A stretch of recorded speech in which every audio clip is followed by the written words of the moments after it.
Good evening and welcome everyone to this week's episode of Real to Real Talk. I am Sergio Barrera and it's time once again to talk all things movies. Joining me as always is my fellow Real to Real Talker, Paul Britton. Paul, welcome. We're going to have some fun tonight. Yeah, I guess. I mean, it can't, it's all downhill from here. Right? You can't get better. How is it? My expectations for Oppenheimer and Barbie have been completely shattered. Demolished. Thanks to what we're going to be talking about tonight. Oh my goodness. You know, every so often, a movie comes along and I say this, it feels like every week. I'm very generous when it comes to how I score movies on our show, right? Yeah. But when a movie makes me feel like I came like I felt this week with the movie we're going to talk about. Where for me it's like it's not about the rating. Like it's about the experience. For sure. You know? It gives me hope that somewhere down the road maybe at least once a year I'll feel this way. So every 12 months.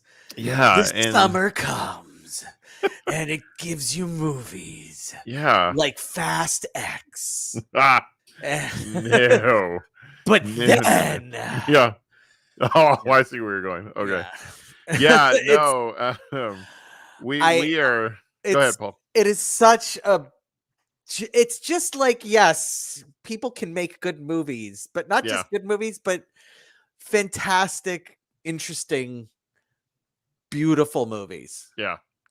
And that can come in so many different ways and shapes and sizes and methods and mythologies and everything. It's just great. Sure. It's just great. It is. And so I'm excited that tonight we are going to be reviewing Spider-Man Across the Spider-Verse, the second installment in this Spider-Verse series. And Paul, I would be remiss if I didn't take a few moments to talk about the fact that I recently, like last week, saw the first one. I waited. I can't even say I waited. I chose not to watch it. You avoided it. Yeah, because our history of me and animated films and so forth. And although I'd heard the rave reviews and I was like, it was just like, oh, all right, it's another Spider-Man movie. I'm very tainted by how the Marvel Spider-Man movies and such. I appreciate that. Yeah. So when I did watch the first one finally, number one, I told you straight up, shame on me for sleeping on that film. But I was worried because for me, it set the bar so high for the sequel. It does. That because of how awesome it was. So before we get into the sequel, I just want to get your thoughts. Just remind me your thoughts on Spider-Man Into the Spider-Verse. Just kind of, what did it do for you? What was it about it that just it left a mark on you? Yeah. And did you have any thoughts about, okay, what's the sequel going to be like? I look, okay, so to begin with, I was there in the theater with my son. I mean, he was deep in we're seeing every animated movie that comes out phase of his life. And I was like, this is great. Yeah, we can go do this one. It was no Turbo. Let's just say that. And it just like, oh God, I got to remember what year did that movie come out? Hold on, let me. Yeah, please. Because I want to look at what else was nominated. 2018. Wow, 5 years. Yeah. Okay. So I didn't realize it was that many years. Oscars, 2018. So I just want to be reminded of the movies that were out for animated, because people need to remember I am big time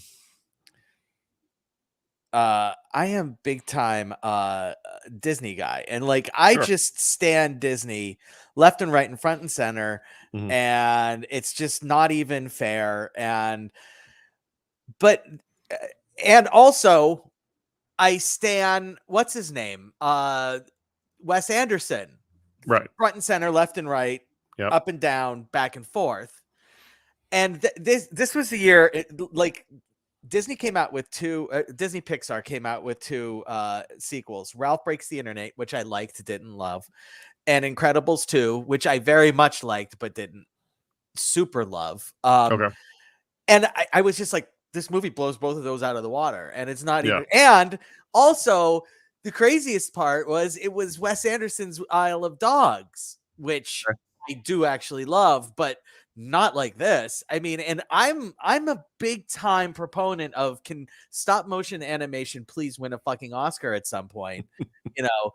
And that I was sitting there like, yeah, it's got to be Spider-Verse, because it was the best of all five, four of those, and the other one I hadn't seen, and it was just, it wasn't even close. I mean, it was just like, this is so good. It's the wonderful thing about it is that visually it's remarkable. It really presents in such a way that it's like, look, this is this is an animated movie, but it's not anything like anything you've ever seen before. Like, not at all. Even Fantasia, whatever. Think of all the craziest animated movies you've ever seen before. Isn't it? This is totally different. You're in for a treat. Right. It leans into the fact that it's a comic book.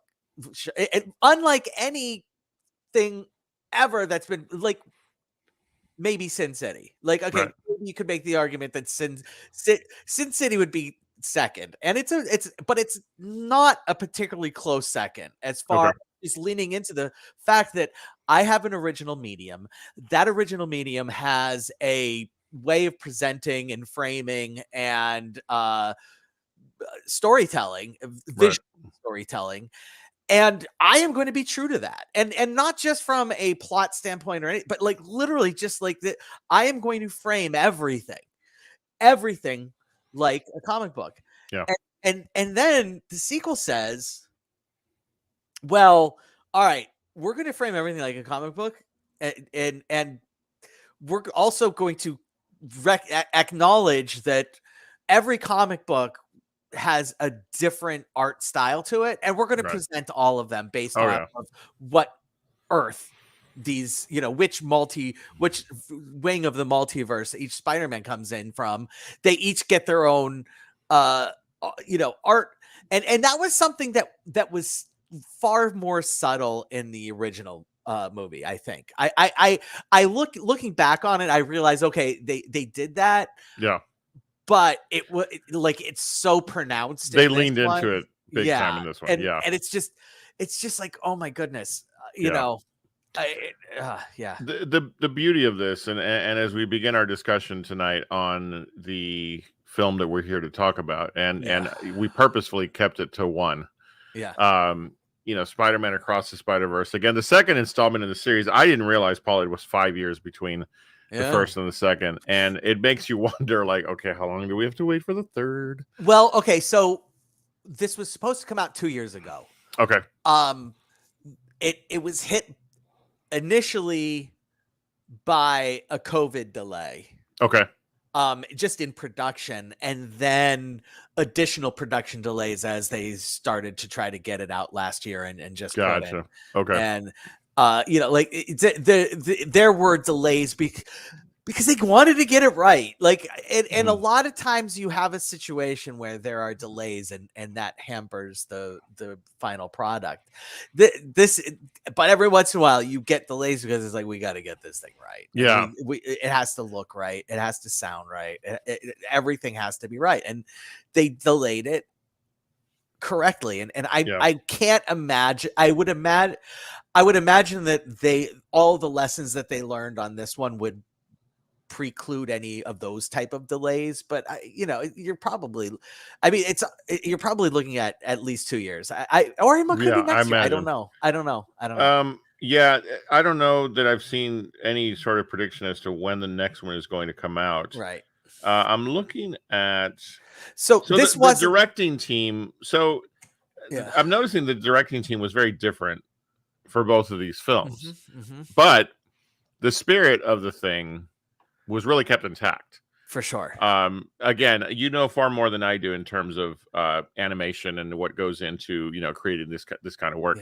From a film standpoint, this film Across the Spider-Verse was, to say the phrase visually arresting, it undercuts, like, there's just not a phrase I can think of, Paul, right, that really describes the beauty of this movie, because not only does it pick up visually where the first movie leaves off, it is able to multiply it exponentially in ways that normally, Paul, would bug me, because I'm not big on freneticism in animated films. Okay. This movie, and the first, of course, this one especially, though, wow, like you're either going to go with us on this ride or you're not. That is the challenge that I think this movie lays out from scene one. Yeah. That, listen, we're going at a pace that you're either going to keep up or, oh well. And it was amazing. The visual challenges that this movie gives you in terms of, like, okay, you're just going to have to deal with, to your point earlier, Paul, you're going to have to deal with the fact that we're going to use so many different animation forms based on so many different comic book styles, and you're either going to accept it and walk with us and enjoy this film, or it's going to bug the shit out of you. I was not bothered by it whatsoever, because I was so fascinated by the different ways in which they portrayed these characters. Right. And it just created an experience that, for me, this movie is an experience. It's not just a film. For sure. I don't know if that makes sense. No, it does. And it is. And it's the most interesting part about it is it's an experience that promises more, and not just makes you want more, but promises more and says, we had a genuine story to tell. Yeah. And we're going to do it. And don't worry, and this wasn't like where when Dune came out, everybody knew, okay, they're going to make another one unless unless it makes $10 million, and they're like, yeah, we just can't do it. Yeah. This one was, when they made it, this was supposed to be, the original working title was Spider-Man Across the Spider-Verse Part 1, like, so, like the Dead Reckoning we're going to get with Mission Impossible, they knew they're making another one. Like, so, and that's another reason why we might actually, I wouldn't be surprised if this ends up being like a 2024 winter release, but they might just want it to be a summer 2025. But I mean, and the more that they leave you wanting isn't just the cliffhanger, and it's literally the opposite in every conceivable way to Fast 10, which also ends in a cliffhanger. Yeah. Okay. So, in that, there is nothing in Fast 10 that makes you like, what, I definitely have to come back and see another one, because you're not invested in any of the characters anymore. It's just, everything's absurd. They have no direction. They have no plan. It's clear they have no plan. Artistically, it's banal at best and sloppy and shoddy at worst. Whereas Spider-Man Across the Spider-Verse, like, you're completely and totally invested in at the very least the two primary characters plus the one Peter Parker. Right. You absolutely care about saving the universe. Yeah. And artistically, you're just like, my eyes need more of this. Like, that's a great point. This is what my eyes like.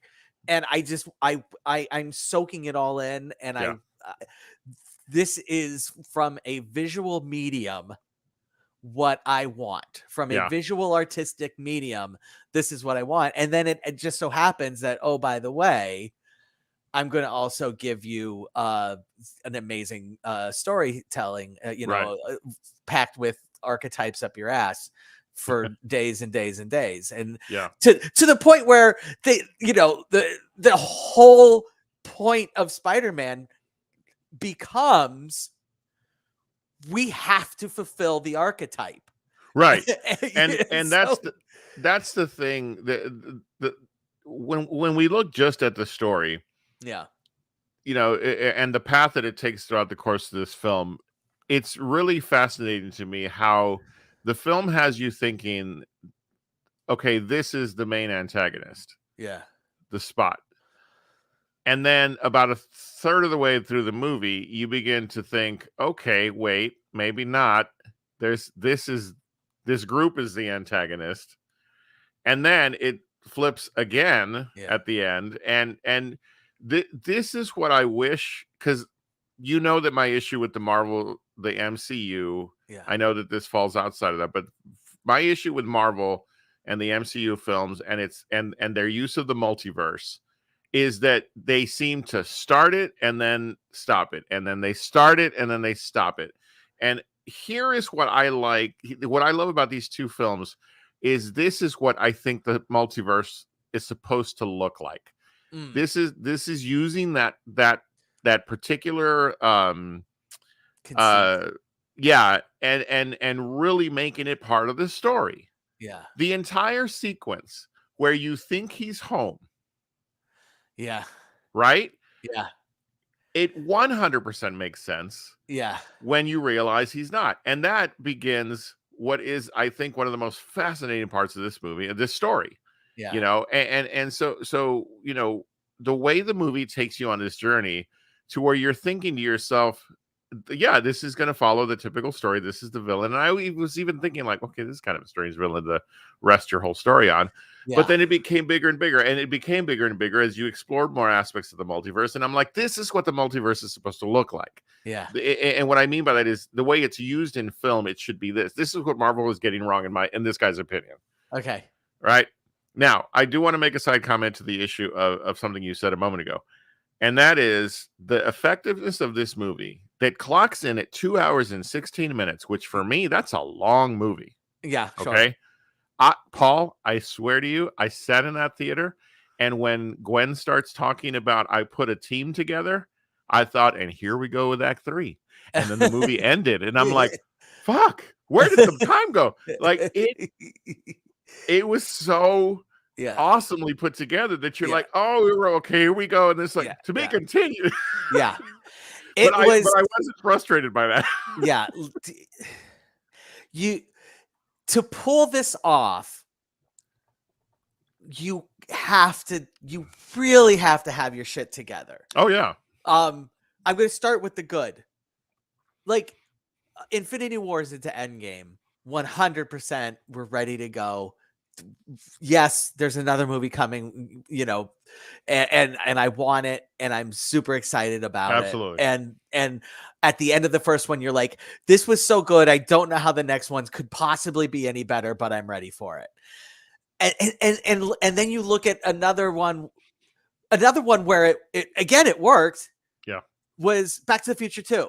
Where at the end of Back to the Future 2, you're like, this was what I wanted with another Back to the Future movie. And you're like, I'm ready to go with the third one. But Back to the Future 2 is slightly different because the third one doesn't flop, but flutters to it. It's not remotely as impactful. Sure. Endgame totally lives up to the first one. Right. And then you have the opposite end of the spectrum, Matrix 2 leading into Matrix 3. Where Reloaded into I'm sorry, not Reloaded into it's whatever into Reloaded, whatever it is. Matrix 2 into Matrix 3, where it's like at the end of Matrix 2, you're like, oh God, I guess this has to go somewhere, right? Yeah. You know? Well, go ahead. Finish your thought. Yeah, and so there's just so many different ways that this can play out, just from a how does this work in movies? And this is they nailed it. They studied up, they figured out how do you build a movie that is good on its own, and doesn't piss people off to the point where they're like, I don't, know. When this movie ended, the last time I felt the way I felt coming out of this movie, was Infinity War. Correct. That is, and how many years ago was that, right? Yeah. And so the way in which the storytelling was done, the way in which each of these characters, even the ones that got less screen time, they get fleshed out so well. We get the whole entire backstory of Spot. We get more Peter Parker in a whole different portion of his life, and it's so charmingly done. Yeah, we get more Gwen. We get Miguel. A lot more Gwen. Great job I think, in the first act of giving us the Gwen backstory. Absolutely, yeah. The Gwen backstory is phenomenal, and it really, really creates the tension necessary for what we see her doing in Act 2. Right. We could have easily been overwhelmed by the entirety of this, Spider I forget what they called it, but where Miguel has them all. Right. But I was like, show me more. Like, yeah. I mean, every aspect of that entire middle portion of the film where we're in that space. Yeah. I was just like, I was hungry for more, where normally a film doing that ineffectively would have annoyed the hell out of me. For sure. And rightfully so. Like, just rightfully so. Like, you have this, it's such a, I've given example. It is such a difficult feat to pull off. Yeah. It is so difficult to pull off. And, another bad one. The Independence Day reboot. Where personally, look, I love the Independence Day reboot, and I was disappointed that it did so poorly that they just scrapped any idea of doing a third one. Yeah. But I mean, like, it wasn't a good movie. It just was, it was entertaining. It was super entertaining, and it knew what it was. It's just that some people just would like, yeah, you know what? This was nice to revisit, but I don't need to revisit it again in 3 years. Right. Like every 10 years is perfectly fine. And that was something that they didn't understand. Like the guys who like and it's just another example. I could keep going and going and going, but sure, it's impossible because you just don't know. You don't know how it's going to finally, if you don't take care, how it's going to play out. And this one plays out just perfectly. And the fact that it's animated adds to the amazing feat. Yeah. And enables so much that if you tried to do this with CGI, it would look bad. Yeah. No, absolutely. You can't possibly do this with CGI because it would look like bad CGI. And not only that, but again, you're mixing so many types of animation and so many, I would love to see at some point a documentary on the making of this film. Okay. Just so we can, and if I had it my way, there would be it would be a series, and there would be an entire episode dedicated to the rendering of the spot and the choices of artwork that they decided for that particular character. Okay. For the spider punk, I would be so curious to learn about the backstory behind deciding, okay, for this character, this is the animation style we're going to go with, or just because, like you said, in the first film, we saw it with Spider-Man Noir. We saw it with, Spider Pig. Spider Pig. Thank you. Why couldn't I think of the word pig? And so when you double down, quadruple down, in this movie, and you still make it a cohesive story. Mm-hmm. You've said it more than once. It's an almost impossible feat that they've pulled off, and they've done it within a framework that allows for the story to not be bogged down with it. Right. And that is what I think was so compelling. You cared about every character at every stage in this film. The heartbreaking portion where he's, Miles is being told you were the anomaly. It's like my brain explodes at the potential of story that's going to keep coming, and every second of this movie made me want more of this movie. Yeah. And again, movies don't do that to us anymore. And this, for it to be an animated film, I mean, Paul, this is for me. This is, when you see my score, you won't be surprised. But no, there's one. Well, I'll get to it. But when it was over, I was like, I need more. I need more of these characters, and I need more of this story. Did Jen come with you? No, we weren't able to get to it together. She's really excited to see it. Has she seen the first one? She has, and she loved it. Okay, good. Yeah, and this is not normally her bag. And yet she said she really, really enjoyed it and was looking forward to it. Something came up where we ended up not being able to go together. Cool. But this is, I got home and I was like, I can't wait till Tuesday. I just was so excited. And I have read comic books, not a lot, but I have read comic books. But one of the comic books I read was Miguel O'Hara and Spidey 2099. Oh yeah, because it was written by Peter David, who is just just a fantastic writer. He wrote some early Doctor Who, like when Peter Baker was the Doctor back in the 80s and stuff. And so just a really entertaining reader, and to see what this movie does with his character, and turns him into I don't like. He's not the anti-hero, because the anti-hero is the person that you're rooting for, but is slightly bad. He's the sort of like the chromal shift of the anti-hero into the pro bad guy, who is really trying to do something very good, and has made a lot of decisions in his life that have been very difficult, and also made a lot of decisions in his life that have been very good and helped a lot of people. He's saved hundreds and thousands of lives. But you also know that you cannot just say the archetype is what it must be.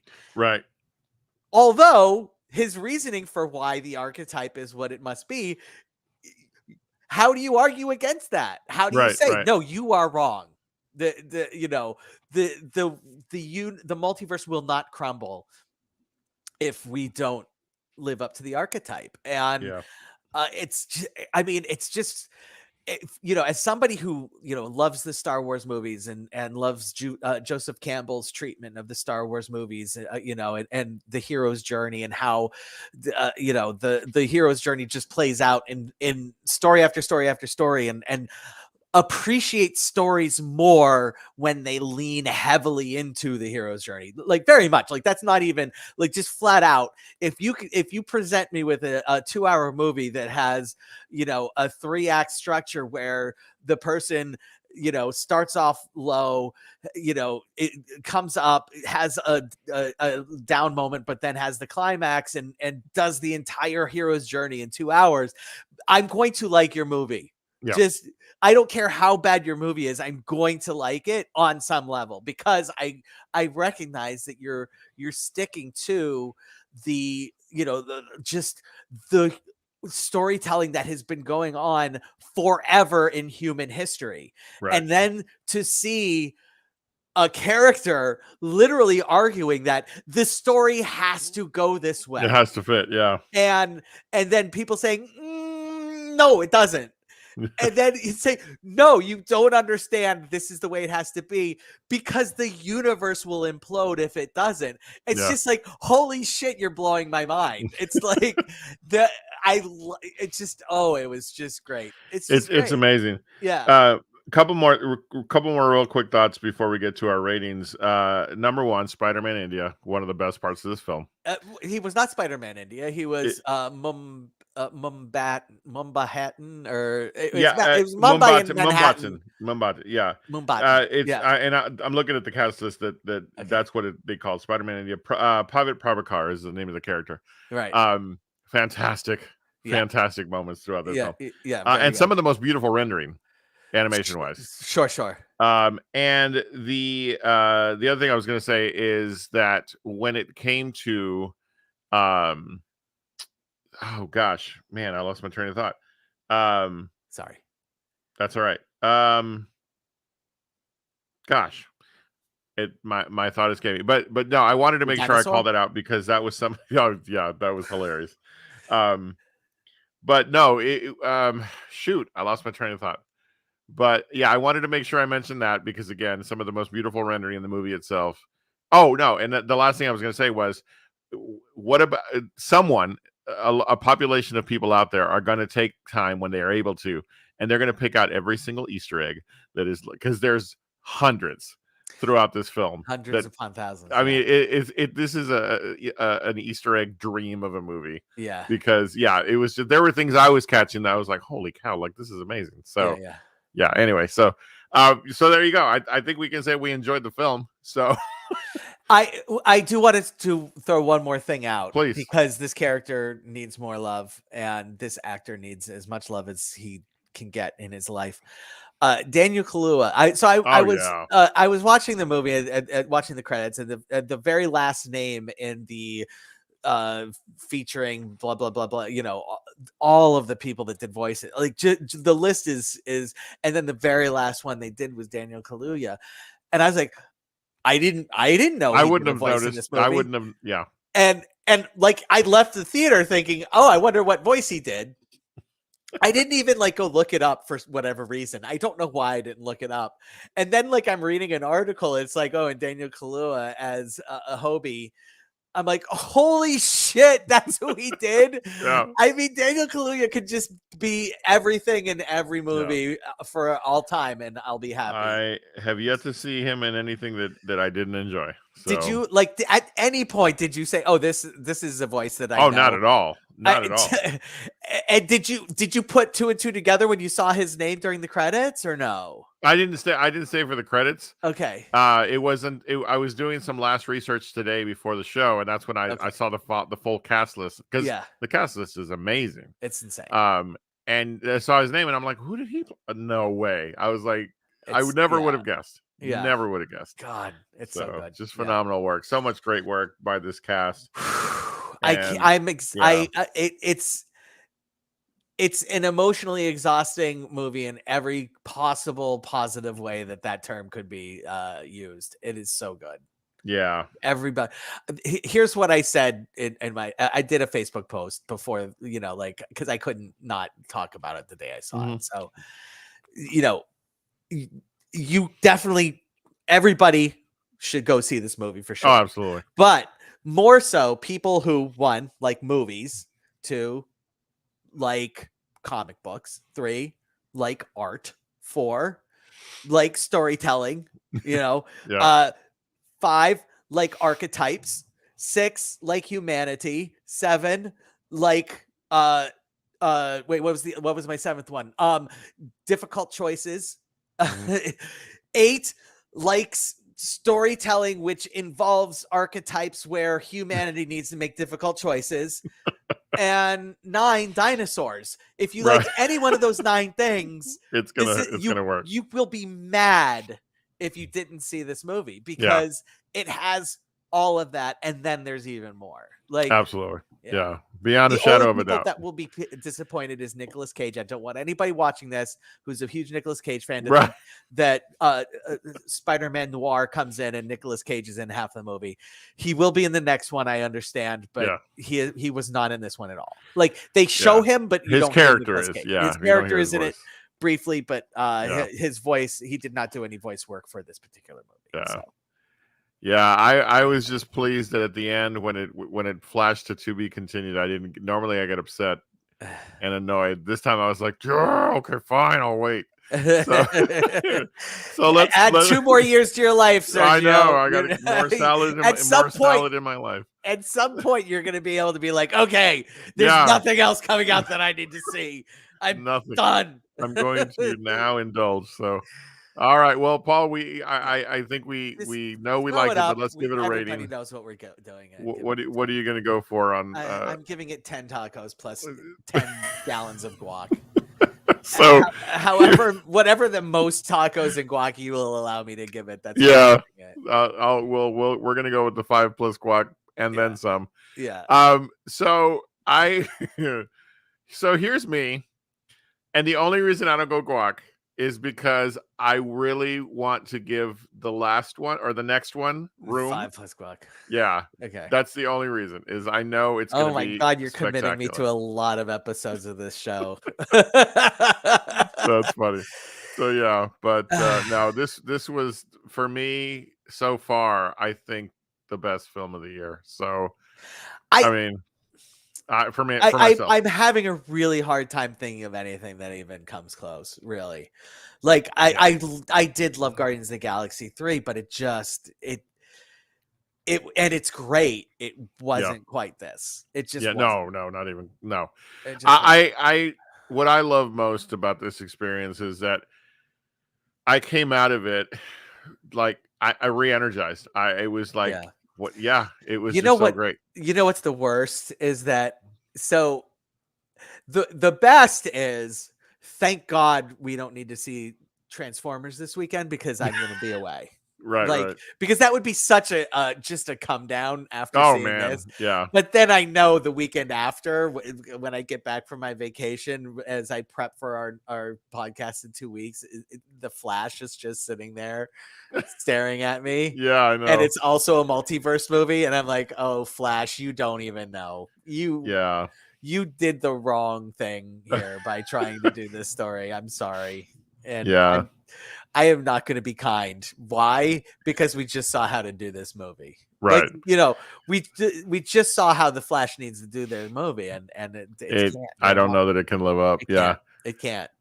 Yeah. So with that, I do want to close. I'm sorry. No, please. Box office comment. No, please. This did 120. Or did it do 120 and change? I don't know.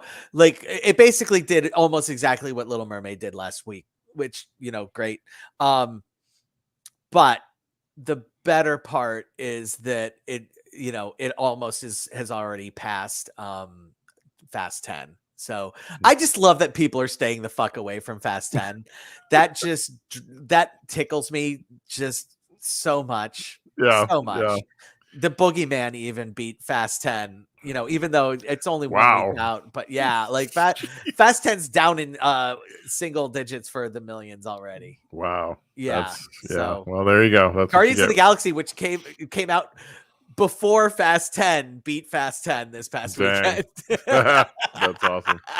That's phenomenal. Oh, fuck you, all piece of shit movie. We're not bitter. No. All right. So with that, just a reminder then to those who watch, we will be away next week, but we'll be back on the 20th, which will be a great way to finish out before I go on vacation. So, because I'll be here for that one. So yeah. All right, fantastic. Well, Paul, if you're ready, we're going to get to our weekly installment of What the Hell Did I Just Watch? Yeah. And again, the movie poster does it for me, dude. I'm curious immediately. Is it the one that says, yeah. So now let me ask you this. So is it the movie poster that's doing it for you, or is it the name that is above the title that's doing it for you, or is it both? It is the name first. Okay. But followed very closely by the poster. And this is not even the only variation of it. There's a couple of others that I thought, okay, this one looks better. Yeah. But no. As soon as I saw that it was a Cronenberg film, I'm like, okay, here we go. Gotta prep myself again. We should really retitle this segment to What the Hell Did I Just Watch? In memoriam of David Cronenberg. Yeah. I mean, because I'll basically do his entire filmography for this segment. This is very, very early David Cronenberg, 74, I want to say, might have been 75. And 75. Yeah, 75. Okay. So the story the story is that there's and I love the opening of this movie. I'm just going to flat out tell you, I absolutely love the opening of this movie because it sets everything up perfectly. You're going into there's an advertisement. The movie opens with an advertisement for a brand new apartment complex and it's a single tower building, a brand new apartment tower that everybody needs to move to because it has all the latest amenities, the top of the line appliance, name brand appliances. There's a medical a clinic in the there's an exercise clinic. It comes with cable. I mean, that was like holy shit, cable. I didn't even know what cable was in 70, although I was one. But like I genuinely like cable in 75. Who knew? The funniest thing is that I didn't realize that this movie was taking place in Montreal until so it's supposed to be I was probably 30 minutes into the movie when somebody mentioned that this apartment complex was in Montreal. I'm like, nobody's fucking speaking French or even with an accent, but okay, neither here nor there. I'll forgive. So what's happening is that so we open with the ad for the movie or for the apartment complex, which is a great way it's just like, that is just such a great way to set up your setting. It's just like, here's a fun, creative way to set up where we are going to be. Yeah. Now, this is what we're going to do. And so we open with a an older gentleman who is having a fight with a younger female. Okay. Not a verbal, but like it's a very physical confrontation. Maybe a little sexual, but also violent. It's very weird. And then like he like kills her and like cuts her open. And you're like, why is he doing that? And then after he cuts her open, he kind of like steps back and then like slits his own throat. Spoiler alert. Sorry. So I mean, look, it's the first 5 minutes of the movie. You'd get there eventually. What we find out is that the guy had been doing is like an experimental physician, and he does like experimental work with body modification for like regeneration and that sort of thing.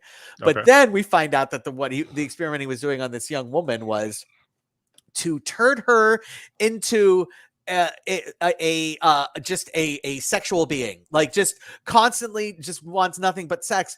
But then what happens is that the parasite that he developed to latch onto her to turn her into the sexual being, like also turns her violent. And so like she's not only sexual but also violent. And so like he had to kill her in order, but like he also realized that he got infected, so that's why he killed himself. But unfortunately the parasite, which you can see on the side of the tub here, gets out and proceeds to infect the entire building. You can only imagine. Imagine what goes from here. It's perverse.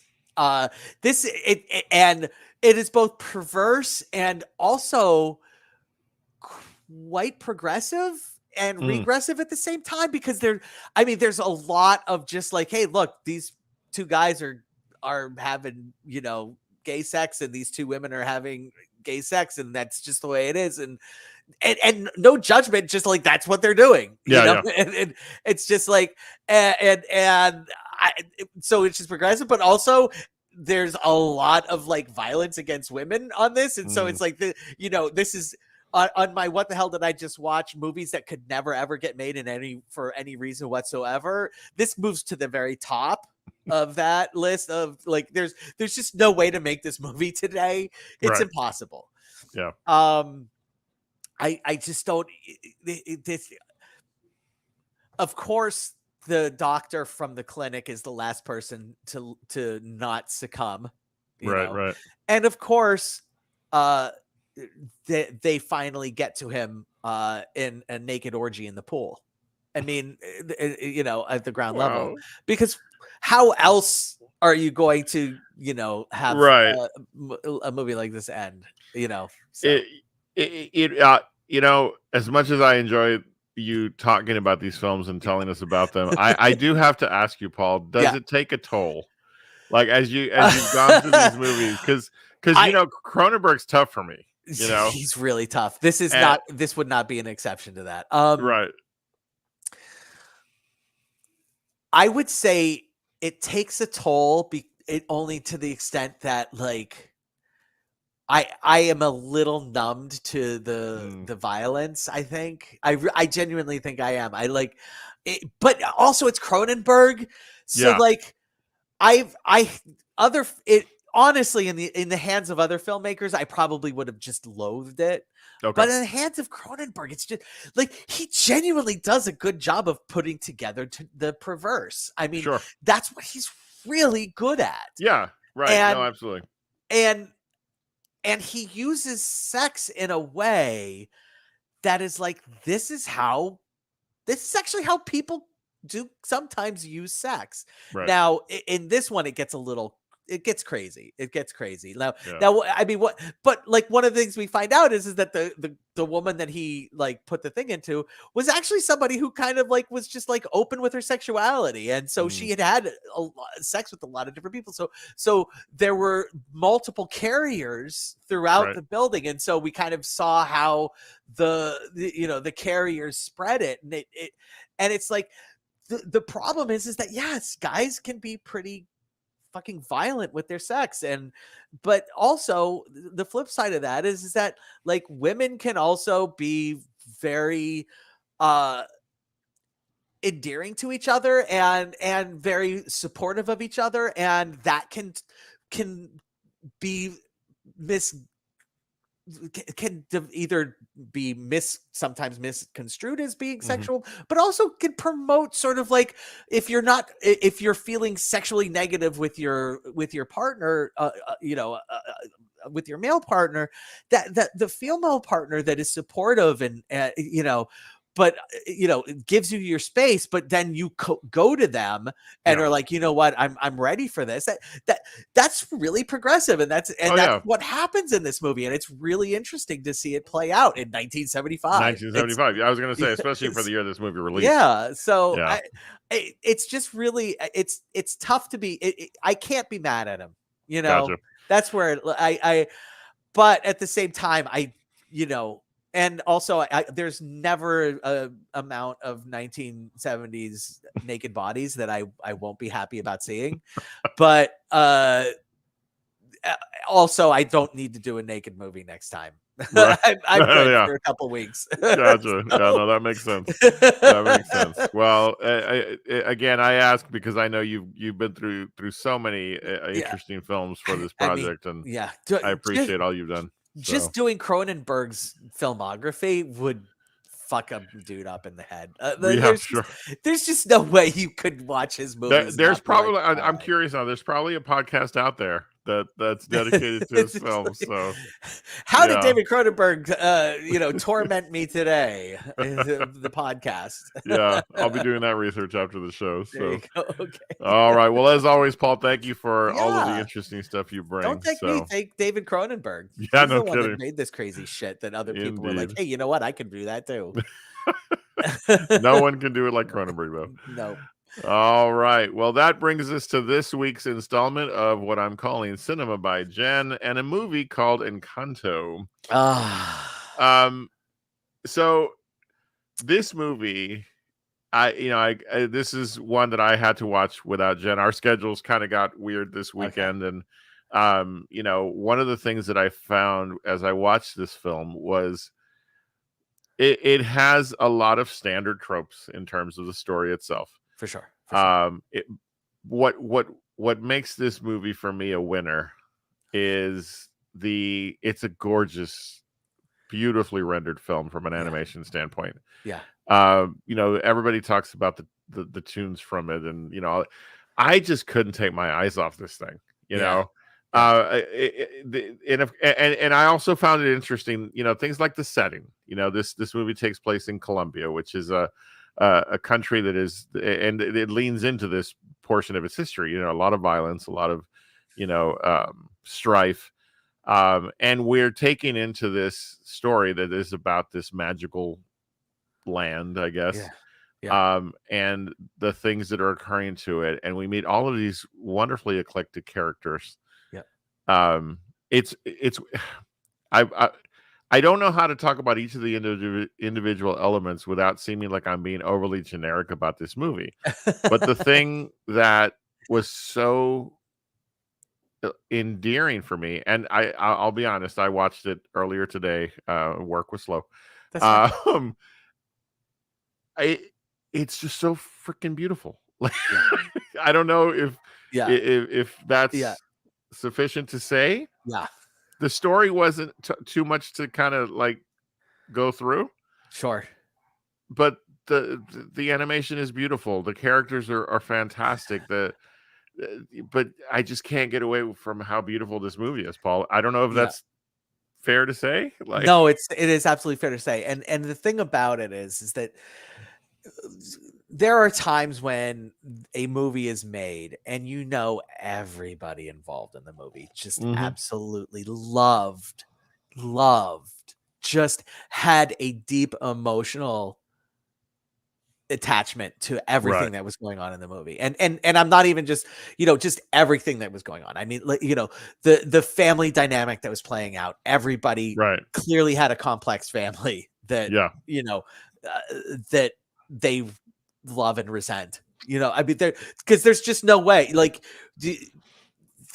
the Maribel is resented within her family, and right. and like they don't hide from that, and you can't possibly put that on screen if you don't love somebody and have felt that from that person before. Like, Right. that's just, it's such a complex emotional dynamic but it's one that is, we spoke about the archetypal universality that was Right. so heavy in the across the Spider-Verse, but it's another archetype that just, the family dynamic that comes up, and it's so complex in every family, but in one that, for a culture where that is, the Hispanic culture that is known for big families and love and understanding and acceptance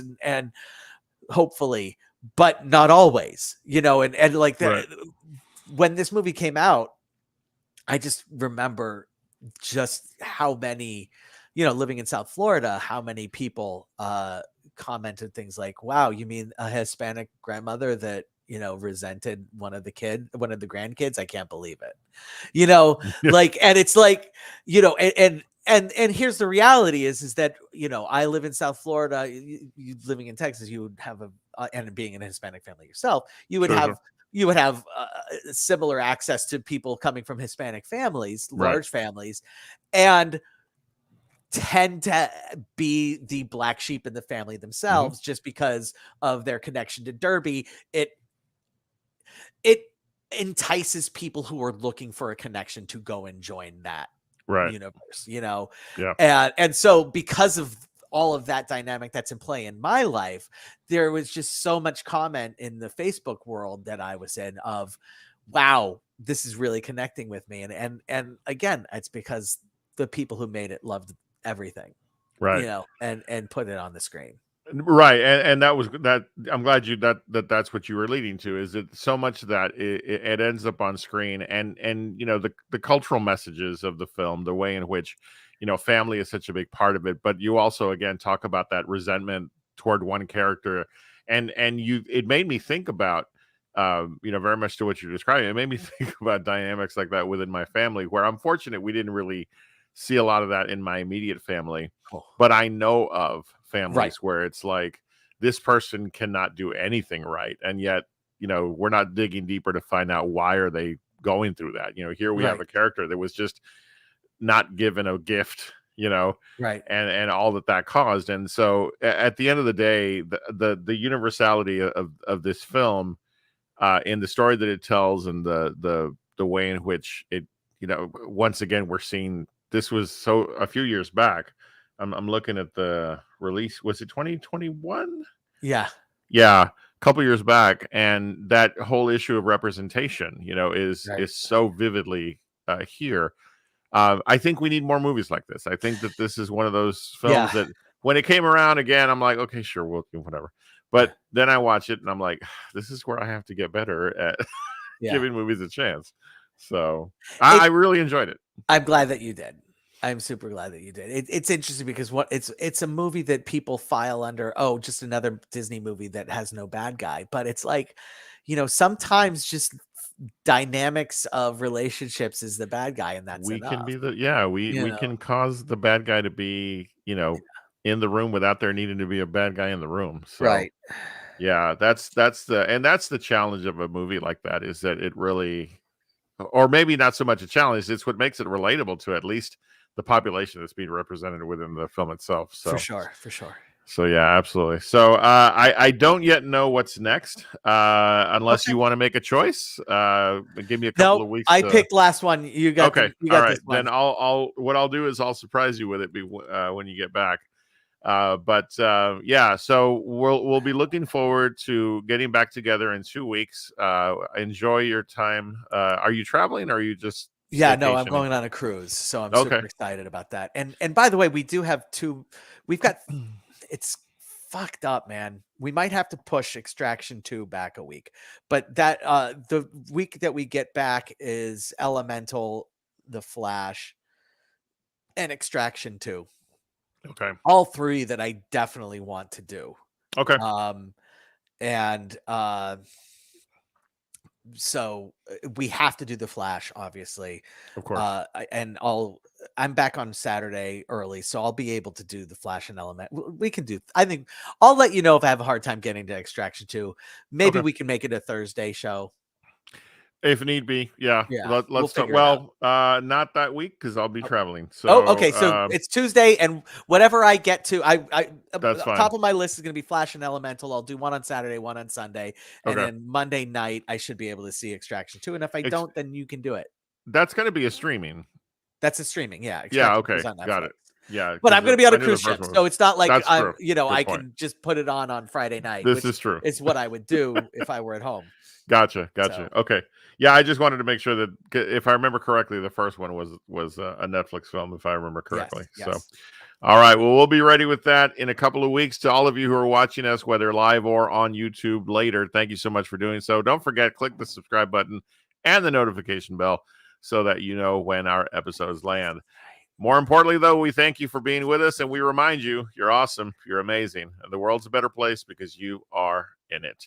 We'll see you next time on Real to Real Talk. Have a good night, everybody. Bye.